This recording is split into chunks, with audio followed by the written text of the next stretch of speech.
আমরা এখন পর্যন্ত যতটুকু বুঝতে পারছি, হয়তো যুদ্ধ দীর্ঘায়িত হবে না, যুদ্ধ সমাপ্তির পথে যে কোনো সময় যেতে পারে, বা যুদ্ধ যাই হোক না কেন, এটির উপরে তো আসলে আমাদের কোনো হাত নাই এবং আমাদের কোনো নিয়ন্ত্রণও নেই। কাজে এটা আমাদের দেখতে হবে আসলে পরিস্থিতিতে কী হচ্ছে।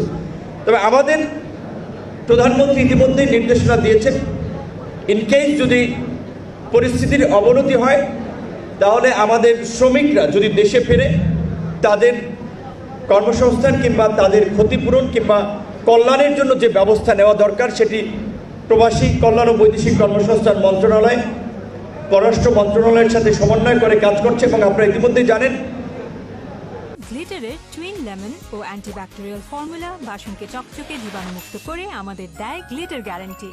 যে সমস্ত ফ্লাইটগুলো বাতিল হয়েছিল, বাংলাদেশ বিমান এবং বেসরকারি আপনার যারা এয়ার টিকিট এজেন্সিগুলো রয়েছেন, এয়ারলাইন্স রয়েছেন, তাদের সাথে সমন্বয় করে পরিবর্তিত টিকিট যেন আমাদের যাদের টিকিট বাতিল হয়েছে আমাদের নাগরিকরা সেই সুবিধাটা যেন পান, আমরা সেটি নিশ্চিত করেছি।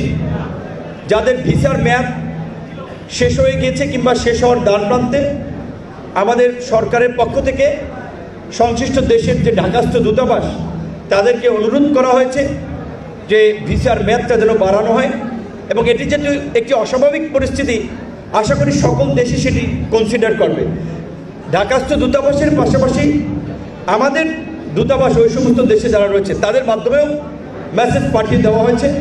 এবং ইতিমধ্যেই আপনার বেশ কয়েকটি দেশের পররাষ্ট্রমন্ত্রী থেকে শুরু করে আপনারা জানেন সংযুক্ত আরব আমিরাতের প্রধানমন্ত্রী, কাতারের প্রধানমন্ত্রীর সাথে আমাদের প্রধানমন্ত্রীরও ফোন আলাপ হয়েছে। আমাদের যে কয়েকজন শ্রমিক মারা গিয়েছে তার প্রতি তারা সংহতি জ্ঞাপন করেছেন।